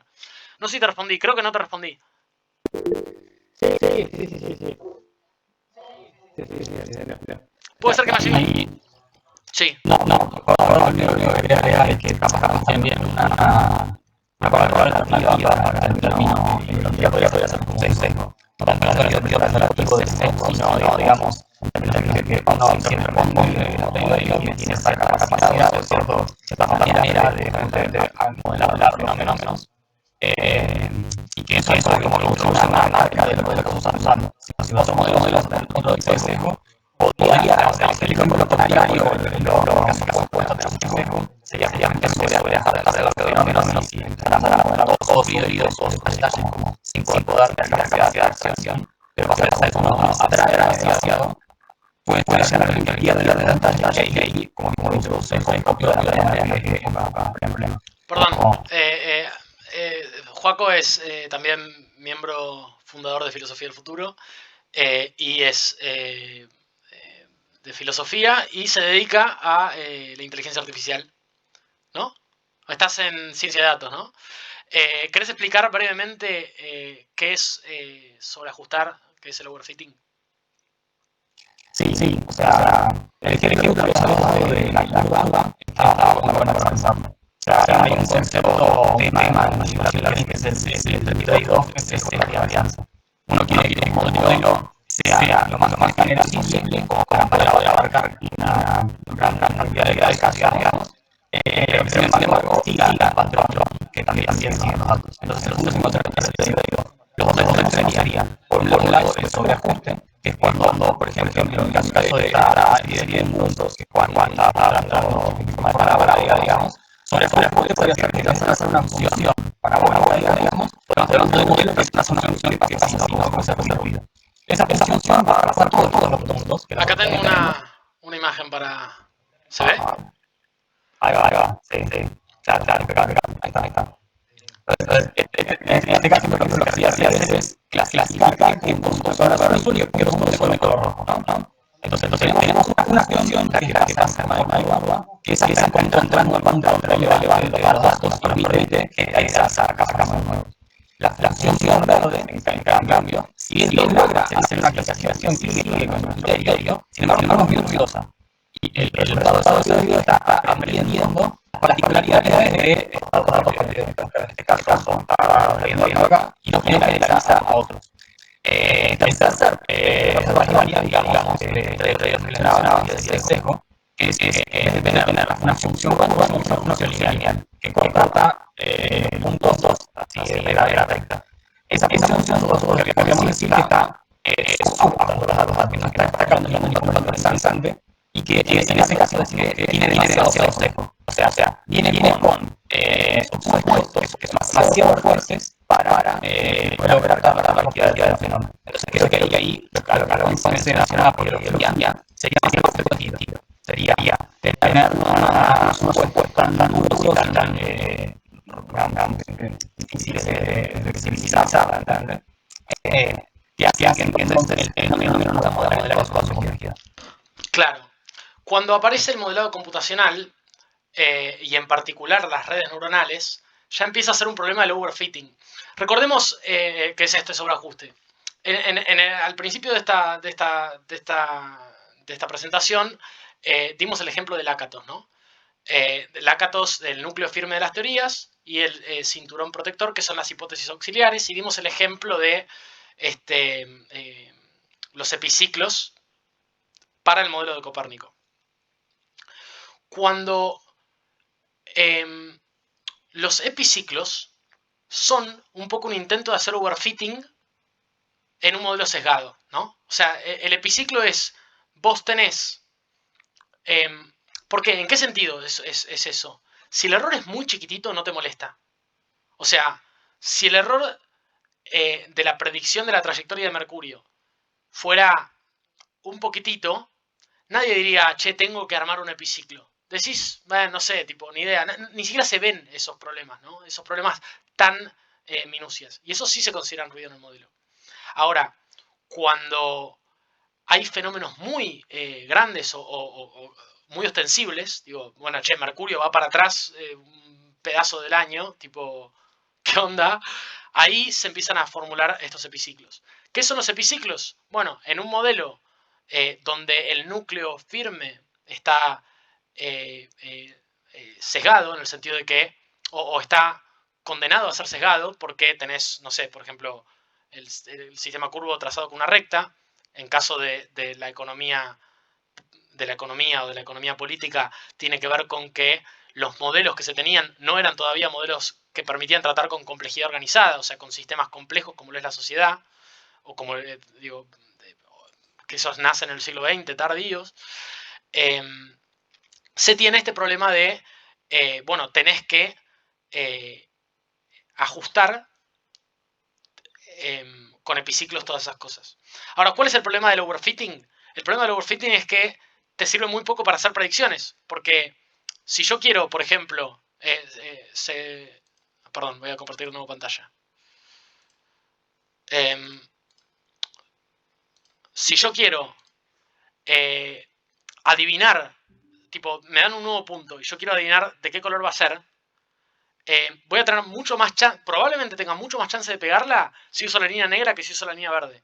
Si uso la línea verde, me dan este punto acá, yo voy a decir, va a ser rojo, pero en realidad es muy probable que sea verde, o sea, esta es la varianza que se explica más o menos como ruido en el modelo y es muy probable que es más probable que este punto, ¿se ve mi cursor? Sea azul que sea verde, perdón, sea azul que sea rojo. Y lo mismo acá, digo, si yo tengo, por ejemplo, este punto, ¿no? Si yo tengo un puntito que nace justo al lado, digo, bueno, me pregunto de qué color va a ser. Si yo uso la línea negra, voy a decir va a ser azul. Si uso la línea verde, voy a decir va a ser rojo. Cuando yo uso la línea verde, voy a tener más error predictivo que cuando uso la línea negra. Esto es algo conocido en ciencia de datos. ¿Qué implica esto en economía política? Implica que cuando yo estoy teniendo una serie de explicaciones eh, eh, sobre la realidad que se ajustan demasiado a los fenómenos, o sea, son como parches a la teoría. Digo, bueno, la revolución no se hizo en Rusia. Y en lugar de decir, bueno, el modelo de cómo la ideología se forma con la explotación, que lo vamos a ver después, eso no andaba bien, tendríamos que trazar una línea distinta, un modelo distinto, se dice, no, bueno, pero en este caso particular hay dos grandes fuerzas que son no solo el capitalismo, sino también el imperialismo, y es una fase superior del capitalismo, y qué sé yo, y toda la descripción leninista, que explica por qué todos los países del tercer, dominados por el imperialismo, o sea, digo, aludiendo al vocabulario marxista, serían los que hacen la revolución. Y después tenés un siglo entero donde hay un montón de países que hacen revoluciones antiimperialistas durante, no sé, los años 60 y que no son socialistas. Y la clase obrera en casi todos los países del tercer mundo, que supuestamente están bajo el yugo del imperialismo, la clase obrera son no socialistas. Entonces decís, bueno, viene Gramsci, viene Foucault y te hablan de la hegemonía, de no sé qué. Todas esas cosas que pasan con las intenciones humanas son el overfitting de la economía política. Son eso que no te permite predecir fenómenos, porque digo, si yo explico todo lo que pasa a partir de cuestiones de intenciones humanas, de la revolución se burocratiza por intenciones humanas, o la gente es pobre y la desigualdad crece por intenciones humanas, no, tampoco voy a poder predecir, y está muy ajustado a los fenómenos particulares, es como una solución mágica. Vamos a ver desde el nuevo modelo, que es algo así como esta línea negra, ¿no? Porque digo, tampoco sigue habiendo ruido en el sistema, va a seguir habiendo ruido en la predictividad de los fenómenos políticos y explicatividad. Pero lo que vamos a ver es que hay un montón de cosas que antes se tenían que hacer con overfitting muy ad hoc, muy impreciso, perdón, muy ad hoc y muy impreciso para predecir, vamos a ver que tenemos un marco teórico que es mucho mejor, mucho más predictivo, más comprensivo y que permite entender tanto los problemas del liberalismo como del materialismo dialéctico. Si se les ocurre alguna pregunta respecto de la clase pasada o alguna pregunta de hacia dónde va el curso o alguna cosa que quieran preguntar sobre, no sé, tipo de Boca Juniors, voy a intentar contestárselas.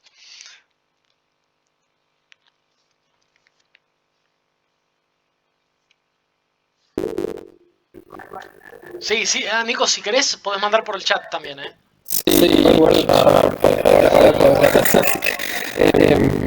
quería preguntarte si es sobre todo para uno que no estoy tan familiarizado con temas de comunicación, teoría de la información y demás, ¿crees que obtener un contenido creas relevante como para familiarizarnos lo que hemos cursos Sí. con las palabras generales y demás? Sí. Particularmente como más estilo y quizás alguna más por Sí. ahora no lo siento tanto, pero quizás en un momento que la pensé que es útil Sí, ver algo. no es tan importante. Mira, la computación es un área que nace con Alan Turing y con la descripción de algoritmo. Con la descripción de... básicamente un algoritmo es una serie de instrucciones que son las que cuando vemos un programa, digo, bueno, una serie de instrucciones que resuelven problemas. No había un consenso sobre qué eran los algoritmos, hasta que Turing dio la definición de algoritmo y, bueno, con la famosa máquina de Turing, y eso dio lugar a toda una disciplina que es la computación. Al mismo tiempo que escribió Turing, una serie de otras personas empezaban a pensar en términos sistémicos. Es decir, von Bertalanffy, que es un tipo que dio lugar un poco al concepto de teoría general de sistemas, empezaba a decir, che, mirá, vos fíjate que hay un montón de cosas que materialmente en el mundo son distintas, que parecen distintas, pero que tienen la misma dinámica. Entonces, que si nosotros podemos tener un enfoque de cómo es la dinámica de los sistemas, vamos a poder traducir soluciones de uno a otro. Entonces, bueno, si un sistema económico, no sé, por ejemplo, si las presas y los depredadores de un sistema ecológico se comportan igual que dos colonias de células, que se comportan igual que dos clases sociales, que digo, hubo gente que presentó esos paralelismos que son sistemas simples igual, pero hubo gente que los postuló, uno diría, bueno, ¿por qué no estudiamos las propiedades sistémicas, o sea, matemáticas de ese sistema? Y con eso vamos a aprender un poco sobre todo. Dentro de esa familia de los enfoques sistémicos entran la computación, que es el estudio de los algoritmos y las propiedades de los algoritmos y del alcance de los algoritmos. Esta idea de la teoría general de sistemas, que es decir, bueno, vamos a usar enfoques sistémicos. Un área que se llama la cibernética, que es una teoría general del control, es decir, bueno, estudiemos a los sistemas en general, con las propiedades de los sistemas por el mero hecho de ser sistemas y cómo funciona el control en los sistemas, es decir, cómo se mantienen los puntos de equilibrio, cómo se gobiernan los sistemas en general, en un sentido muy amplio. Y, y la teoría de la información, que lo que dice es, bueno, cuando yo tengo un sistema de múltiples partes, ¿qué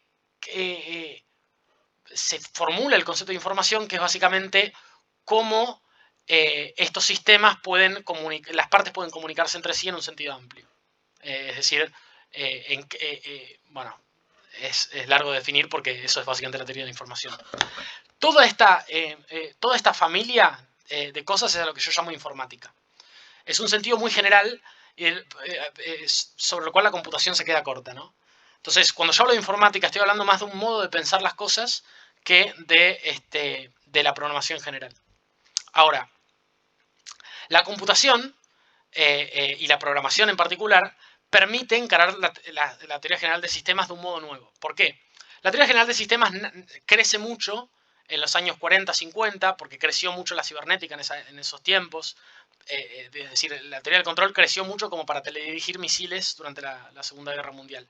Después nace la cibernética como área, se empieza a estudiar formalmente y se empieza a aplicar en un montón de entornos, porque esa teoría del control empezó a ser muy exitosa para controlar fábricas, máquinas para entender cómo funcionaban los sistemas biológicos.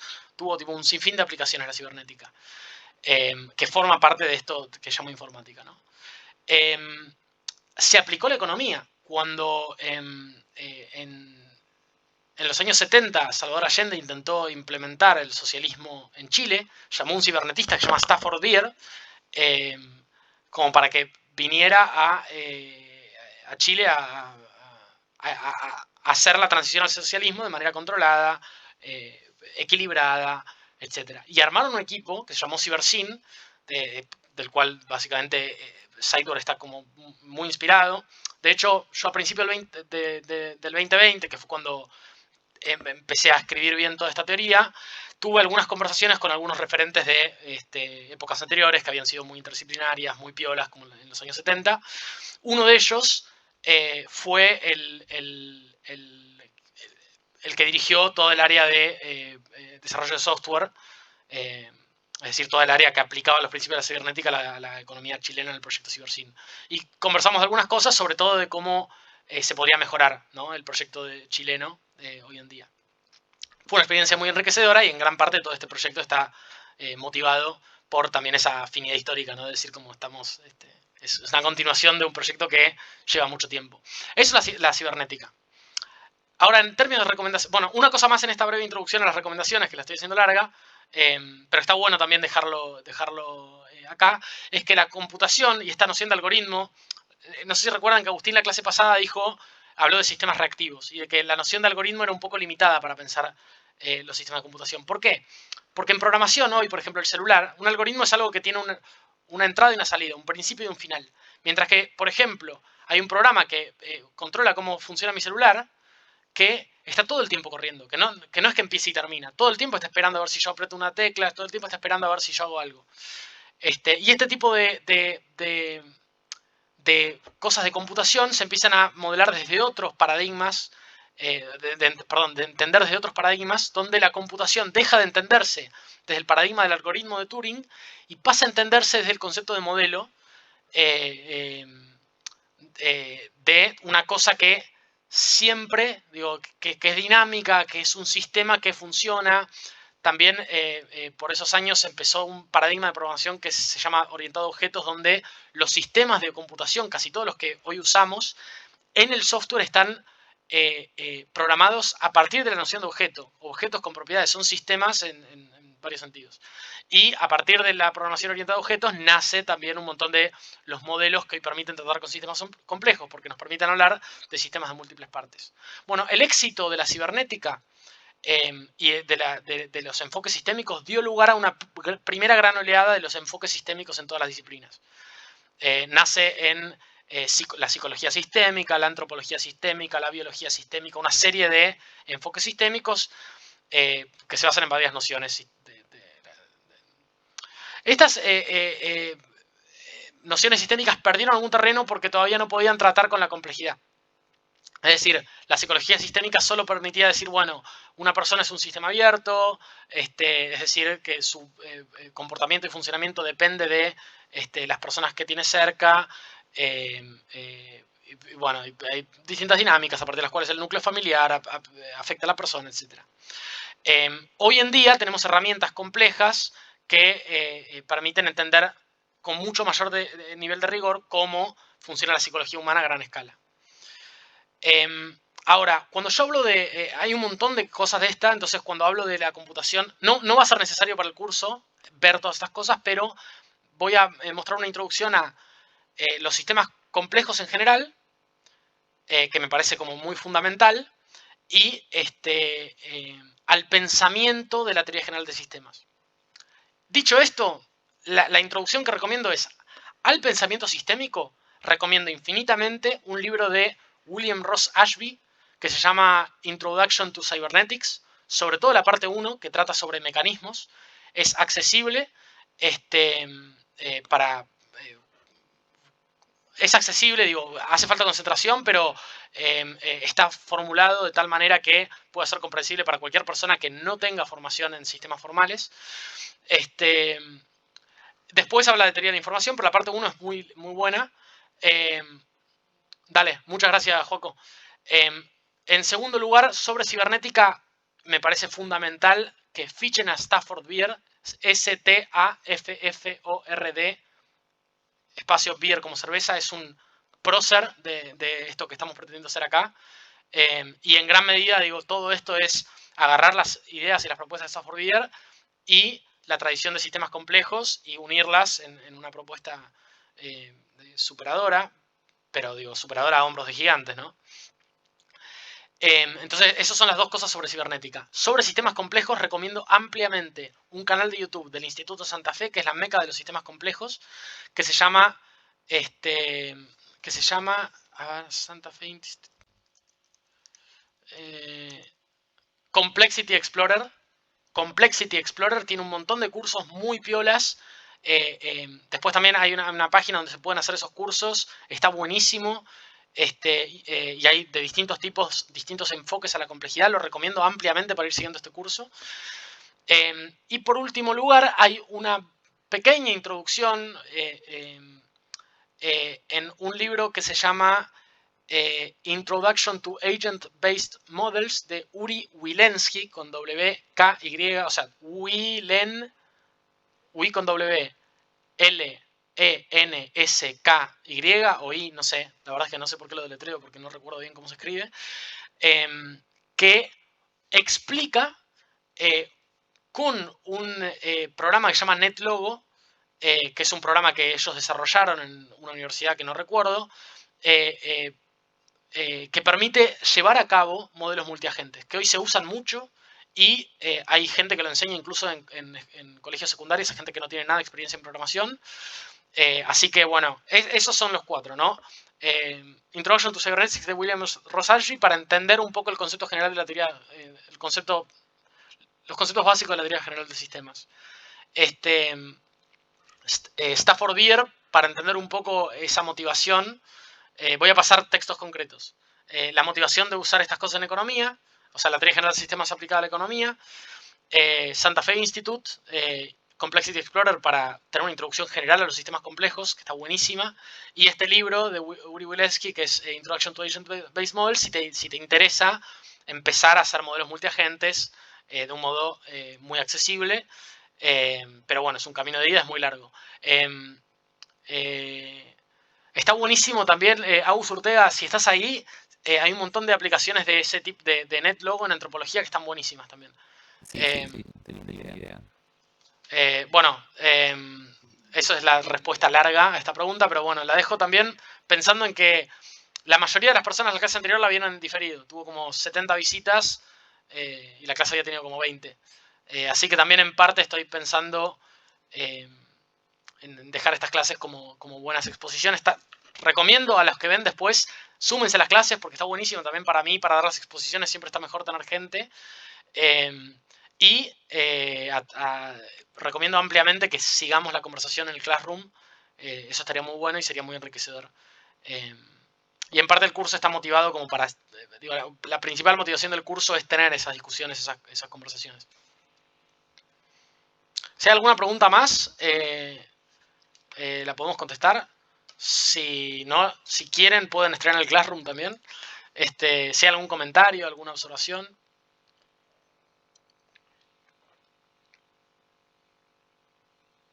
Bueno, les mando un abrazo grande, gracias por estar, gracias por quedarse y nos vemos. Bueno, en la próxima clase explota todo. O sea, la próxima clase vamos a ver la primera clase de un marco teórico que permite entender. Bueno, la economía realmente es sin precedentes. O sea, espero haberlo motivado estas dos clases y esta clase en particular. Un abrazo grande, gracias por quedarse y un gusto conocerles a quienes estamos conociendo en este momento. Muchas gracias, chau chau. Gracias, Juan. Un abrazo a todos.